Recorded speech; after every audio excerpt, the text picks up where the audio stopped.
Assalamualaikum warahmatullahi wabarakatuh. Alhamdulillahirabbil alamin wa asyhadu an la ilaha illallah wahdahu la syarikalah wa asyhadu anna Muhammadan abduhu wa rasuluhu sallallahu alaihi wa ala alihi wa sahbihi wa tabi'in. Amma ba'du. Faqala Syekhul Musannif rahimahullahu taala wa nafa'na bihi wa bi ulumihi wa afadha alaina min barakatihi wa asrarihi fid dunya wal akhirah. Amin. Bismillahirrahmanirrahim. Para hadirin, kita lanjutkan pembacaan bagi bulan kitab Kasyifatus Sajak. Faslun, ini satu pasal. Wayang kudul wudu'u, dan batal, rusak. Apa itu wudu'? Jadi orang punya wudu', batal wudu'nya. Sebab apa? Satu, maharaja minas sabilaini, karena ada sesuatu yang keluar dari jalan dua. Maksud jalan dua ini ubul dan dubur. Jalannya kemaluan depan dan jalannya anus dubur. Jadi orang punya wudhu, kalau ada benda sekecil apapun keluar dari ubul, kemaluan depan, atau dubur, ya, maka wudhunya adalah menjadi batal. Kira-kira yang keluar dari jalan depan dan belakang itu apa? Yang jelas kencing. Kencing keluar dari jalan depan. Orang kencing tentu batal wudhunya, baik banyak airnya atau tidak. Bisa juga keluar dari jalan depan ini berupa benda kecil, maka juga batal. Demikian pula dari jalan belakang, misalkan angin kentut. Jadi kalau orang keluar angin kentut, batal wudhunya. Pokoknya segala sesuatu yang keluar dari jalan depan dan jalan belakang, ya, atau salah satunya dengan bentuk apapun, maka wudhunya batal. Illa wairul mani, selain mani. Selain mani. Jadi kalau hanya berkeluar mani, maka tidak membatalkan wudhu. Ai illa mani yasyahsi nafsahu al-kharid minhu. Wasaniha, nomor 2, massu qubulil adamiyyi, menyentuh kemaluan manusia. Menyentuh. Au halaqatu duburihi, atau lingkaran duburnya. Menyentuhnya itu bibatnil kaffi, dengan perut telapak tangan. Jadi nomor 2 ini yang membatalkan wudhu disebabkan adalah menyentuh kemaluan. Kemaluan, jadi siapapun di antara kita yang menyentuh kemaluannya, maka baik laki-laki maupun perempuan, maka wudhunya menjadi batal. Kenapa? Karena menyentuh kemaluannya. Demikian pula menyentuh lingkaran di duburnya. Lingkaran di duburnya itu, kalau hanya menyentuh bokongnya tidak, tapi kalau menyentuh di dalam lingkaran itu, maka wudhunya menjadi batal. Batalnya itu bibatnil kaffi, dengan perut telapak tangan.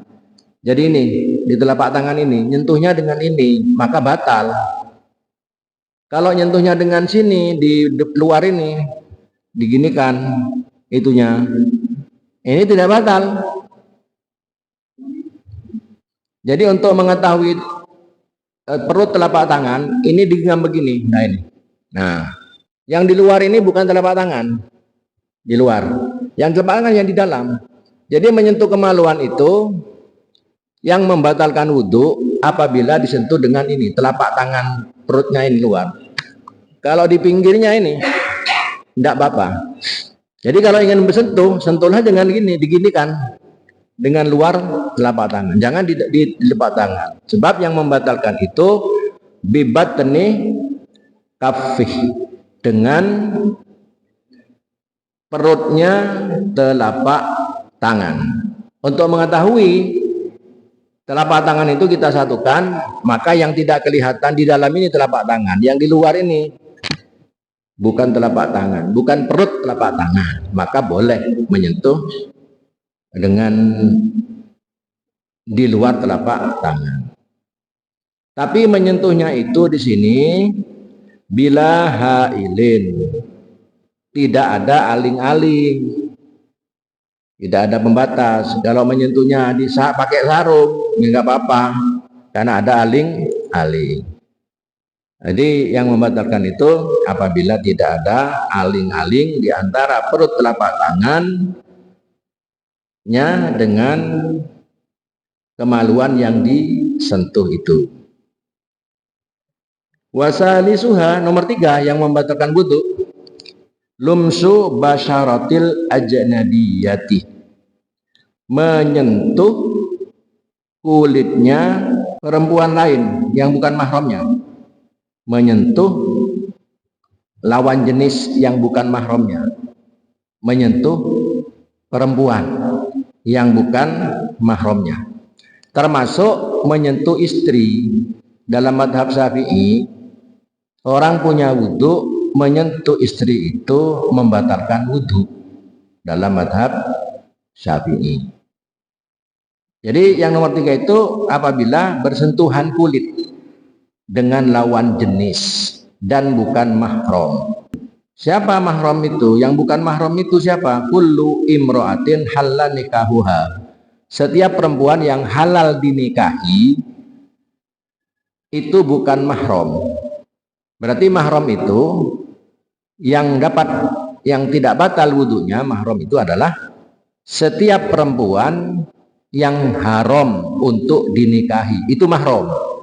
Sehingga bersentuhan wudhu dengan yang mahram bersentuhan kulit dengan yang mahram tidak membatalkan wudhu. Nah, seperti orang tua, anak, cucu, itu haram dinikahi, termasuk mertua. Mertua itu kalau sudah kawin anaknya itu mahram, bahkan mahram mu'abbad. Sehingga ibu mertua dengan anak mertua laki-lakinya kalau bersentuhan kulit itu tidak membatalkan wudhu. Kenapa? Karena mertua perempuan itu haram dinikahi. Walaupun andaikan anaknya itu sudah cerai, tetap haram mu'abbad namanya, haram yang selama-lamanya. Jadi yang nomor 3 itu menyentuh kulit perempuan yang bukan mahramnya. Kemudian ma'akibarin, dan dalam keadaan dewasa, sudah besar. Kalau anak kecil tidak apa-apa. Fala tangkudu sawiratun la tustaha, tidak batal wudhunya bersentuhan dengan perempuan anak kecil, la tustaha, yang tidak disahwati. Kepada anak kecil pun tidak ada syahwat, maka itu tidak batal wudhunya. Nah ini, lalu anak kecil perempuan disentuh kulitnya, kita punya wudhu, asalkan masih anak kecil, maka wudhunya tidak batal. Qala Syekh Abu Hamid, Imam Ghazali, Abu Hamid Muhammad bin Muhammad Al-Ghazali, Imam Ghazali mengatakan begini, allati la tustaha man laha arba'u sinin famadunaha. Menurut Imam Ghazali, yang dimaksud anak kecil itu anak kecil yang kalau disentuh kulitnya wudhunya tidak batal, man laha arba'u sinin, yaitu perempuan anak kecil yang masih umur 4 tahun, fama dunaha, dan di atasnya 4 tahun ke atas. Jadi kalau 4 tahun. Tapi waqala Syekhona Yusuf As-Sambalawini, Syekh Yusuf As-Sambalawi ini mengatakan fa in balawal waladu sab'asinin fa innahu yanqudu bittifaqi dzakaron kana unsa. Tapi kalau sudah anak 7 tahun itu sudah sepakat ya, yang kudu wudhunya batal. Wudhunya sudah batal. Wa idza balawa khamsasinin fala yang kudu bittifaq. Ada yang mengatakan apabila anak itu sudah nyampe 5 tahun maka tidak batal wudhunya. Tadi Imam Ghazali mengatakan 4 tahun, tapi di sini Imam Syekhuna Yusuf mengatakan 5 tahun. Jadi kalau 5 tahun belum batal wudhunya. Ini kalau ikut pendapat ini 5 tahun batasnya anak kecil. Bittifaq bahkan ini. Wa idza balawa sittisinin fa fihi khilafun. Kalau anak sudah umur 6 tahun apakah batal wudhu apa tidak? Fa fihi khilafun, ada perbedaan ulama. Kalau 7 tahun. Fakila yang kudu, ada yang mengatakan membatalkan wudhu, wakilah lah. Dan ada yang mengatakan tidak batal. Wa hadza yarji'u ila tiba'in nas. Ini kembali kepada tabiatnya manusia. Jadi begini.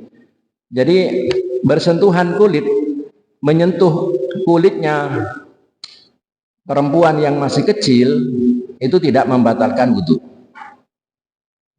Anak kecil itu ukurannya berapa? Imam Ghazali mengatakan 4. Tapi terlaluan Imam Ghazali ini, terlalu berat. Anak kecil 4. Imam Yusuf ini mengatakan di sini 5. Aduh, kita ikut 5. Berarti kalau sudah 5 ke bawah nggak batal wudhunya menyentuh perempuan, atau perempuan menyentuh anak laki-laki, tidak batal wudhunya. Tapi kalau sudah sampai 6 tahun, anak kecil itu sudah 6 bulan, ini ada perbedaan ulama. Ada yang mengatakan batal wudhunya kalau sudah 6 tahun, tapi ada yang mengatakan wudhunya tidak batal. Ada yang mengatakan batal, atau tidak. Nah, tetapi di sini ada penjelasan. Wa hadza yarji ila tiba'in nas. Ini kembali kepada tabiat manusia. Kembali sana. Hatta annal waladal ladzi balagha 5 sinin faqat yanqudu lima yastahi. Jadi kembali kepada tabiat manusia. Kalau tabiat manusia melihat anak yang umur 6 tahun ada syahwat, maka batal. Tapi kalau tidak ada syahwat dan umurnya masih 6 tahun, tidak ada syahwat, maka tidak batal wudhunya. Saya kira kita pegang saja yang umur 6 tahun sudah. Karena ada dalilnya, ada yang mengatakan 6 tahun. Jadi kalau anak masih 6 tahun, kita bersentuhan kulit, wudhunya tidak batal. Tapi bagi orang tertentu yang syahwatnya ganas ya, walaupun umur 6 tahun atau bahkan umur 5 tahun atau bahkan umur 4 tahun ya, tapi punya syahwat dia kepada anak kecil itu, maka itu dapat membatalkan wudhu. Kalian begitu. Ini masalah menyentuh kulit perempuan yang bukan mahram. Kita batasi saja karena di sini diterangkan yang hilaf itu 6 tahun. Jadi kalau anak itu masih umurnya 6 tahun, kita bersentuhan tidak membatalkan wudhu. Kita bersentuhan tidak membatalkan wudhu dengan anak laki-laki dengan anak perempuan yang masih umur 6 tahun ke bawah. Atau perempuan menyentuh anak laki-laki 6 tahun ke bawah bukan mahramnya. Ini tidak membatalkan wudhu. Kalau 6 tahun. Tapi kalau sudah 7 tahun ke atas, 7 tahun ke atas, maka wudhunya menjadi batal. Wudhunya menjadi batal. Jadi itu ketentuannya. Ini masalah menyentuh kulit daripada kulit orang lain. Siapa yang batal? Ya ini. Kalau bersentuhan antara laki-laki dan perempuan, yang batal itu siapa? Al-lamis wal malmus. Lamis itu orang yang menyentuh, malmus orang yang disentuh. Baik yang menyentuh atau yang disentuh batal semua. Misalkan kita bertemu dengan orang perempuan, tangan kita bersentuhan, kulit kita bersentuhan, kita yang menyentuh, maka wudhunya kita batal. Wudhunya yang disentuh itu juga batal. Kenapa? Karena bertemunya dua kulit yang bukan mahramnya. Itu nomor 3. Nomor 4, zawalul akli, hilang akal. Jadi kalau punya wudhu tiba-tiba hilang akalnya, maka batal. Misalkan sebab gila sebentar atau gila, atau sebab ilma, ajen, orang ayan itu ketika kumat hilang akalnya itu, maka wudhunya batal. Walau hala dzikri al musamma bil istighraq au naumun, atau tidur kan hilang akalnya. Nah, orang punya wudhu tidur, maka wudhunya batal. Kenapa? Tidur. Jadi tidur karena hilangnya akal. Orang tidur itu hilang akalnya, sehingga wudhunya menjadi batal. La nauma qa'idin mumkinin maq'adahu. Tidak tidurnya orang yang memungkinkan bokongnya. Tidak apa-apa, orang punya wudhu tidur misalkan, tapi bokongnya ini ketika tidur dalam keadaan duduk tidak ngereset, tidak pindah, mantep dengan bokongnya itu. Lalu kita serundut, tidak batal wudhunya. Misalkan hari Jumat banyak tidur itu, asalkan bokongnya tengah bokong ini tidak bergeser, mantep tojun. Apalagi agak gemuk ini, mantep ini. Itu walaupun tidur ini nggak batal wudhunya.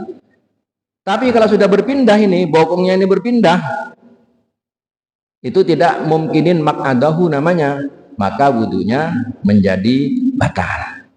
Jadi tidur membatalkan wudhu.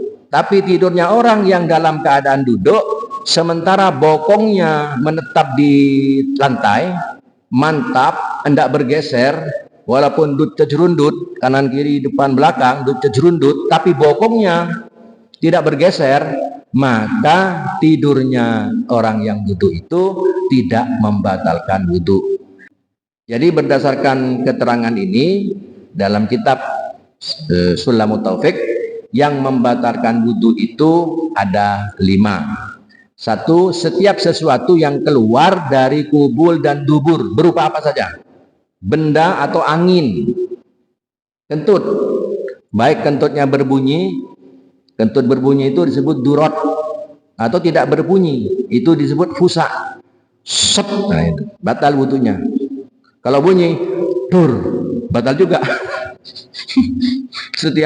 Setiap yang keluar dari kubul dan dubur batal wudhu. Itu yang pertama. Apa benda, apa angin, apa saja.